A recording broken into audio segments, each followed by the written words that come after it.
राधे राधे। आप सभी को मोक्षदा एकादशी की हार्दिक शुभकामनाएं। आइए सबसे पहले जानते हैं मोक्षदा एकादशी का महत्व। मोक्षदा एकादशी के व्रत का हिंदू शास्त्रों में विशेष महत्व है। कहा जाता है कि इस व्रत को करने से भगवान विष्णु की कृपा होती है। हर वर्ष मार्गशीर्ष माह के शुक्ल पक्ष की दशमी तिथि के अगले दिन मोक्षदा एकादशी मनाई जाती है। इस शुभ अवसर पर भगवान विष्णु संग मां लक्ष्मी की पूजा की जाती है। साथ ही एकादशी का व्रत रखा जाता है। सनातन शास्त्रों में कहा है कि मोक्षदा एकादशी तिथि पर जगत के पालनहार भगवान विष्णु ने अपने परम शिष्य अर्जुन को गीता का ज्ञान दिया था। इसके साथ ही इस एकादशी पर गीता जयंती भी मनाई जाती है। एकादशी का व्रत काफी महत्वपूर्ण माना जाता है।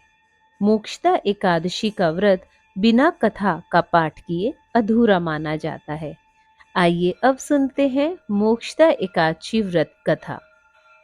गोकुल नाम के नगर में वैखानस नाम का राजा राज्य करता था। उसके राज्य में चारों वेदों के ज्ञाता ब्राह्मण रहते थे। वह राजा अपनी प्रजा का पुत्रवत पालन करता था। एक बार रात्रि में राजा ने एक स्वप्न देखा कि उसके पिता नरक में हैं। उसे बड़ा आश्चर्य हुआ। प्रातः वह विद्वान ब्राह्मणों के पास गया और अपना स्वप्न सुनाया। कहा, मैंने अपने पिता को नरक में कष्ट उठाते देखा है। उन्होंने मुझसे कहा है कि पुत्र, मैं नरक में पड़ा हूं, यहां से तुम मुझे मुक्त कराओ। जब से मैंने ये वचन सुने हैं तब से मैं बहुत बेचैन हूं। चित्त में बड़ी अशांति हो रही है। मुझे इस राज्य, धन, पुत्र, स्त्री, हाथी, घोड़े आदि में कुछ भी सुख की प्राप्ति नहीं हो रही है। मैं क्या करूं? राजा ने कहा, हे ब्राह्मण देवताओं, इस दुख के कारण मेरा सारा शरीर जल रहा है। अब आप कृपा करके कोई तप, दान, व्रत आदि ऐसा उपाय बताइए जिससे मेरे पिता को मुक्ति मिल जाए। उस पुत्र का जीवन व्यर्थ है जो अपने माता पिता का उद्धार न कर सके।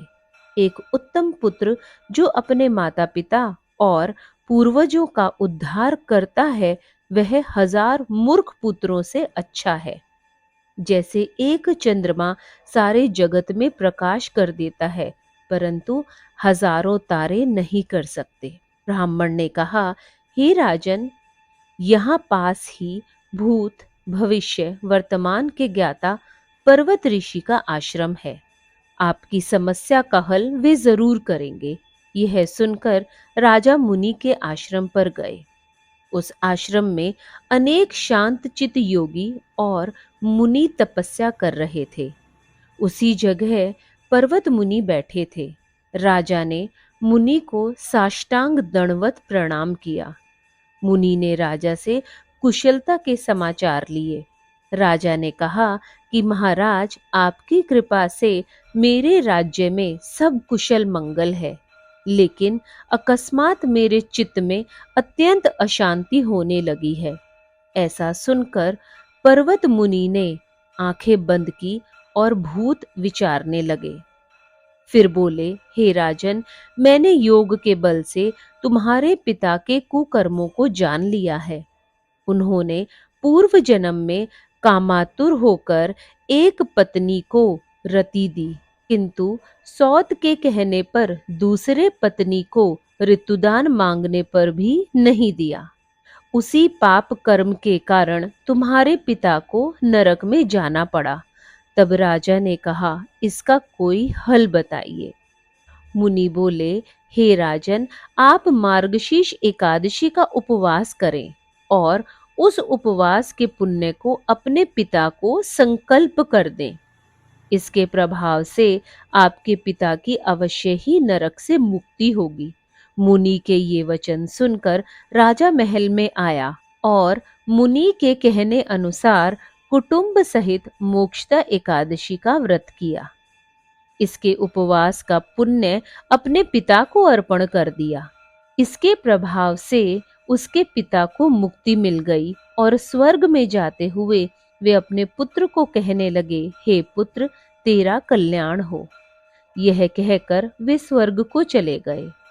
मार्गशीर्ष मास के शुक्ल पक्ष की मोक्षदा एकादशी का जो व्रत करते हैं, उनके समस्त पाप नष्ट हो जाते हैं और अंत में उन्हें मोक्ष की प्राप्ति होती है। इसलिए हम सभी को एकादशी व्रत धारण करने का प्रयास करना चाहिए।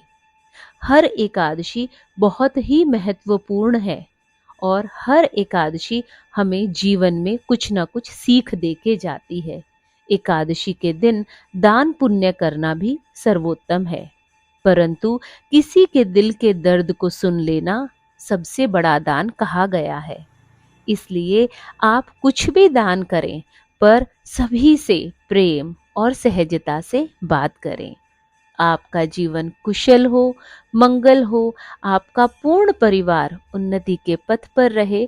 हमारी राधे रानी की छत्र छाया में आपका पूर्ण परिवार हमेशा बना रहे, यही मेरी हमेशा आशा है। आप सब खुश रहिए और आप सभी को मोक्षदा एकादशी की हार्दिक शुभकामनाएं। श्री राधे।